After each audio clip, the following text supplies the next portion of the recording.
Hallo liebe Reisemobilfreunde, wir sind wieder in Spanien und stehen zurzeit an der Gänsebucht, an der Playa del Oques in Hospital del Infant.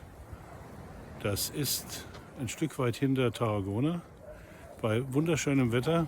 Die Sonne scheint den ganzen Tag, es ist ein bisschen frisch, so bei 10 bis 15 Grad, aber seht selbst, strahlend blauer Himmel, wunderschönes Wetter.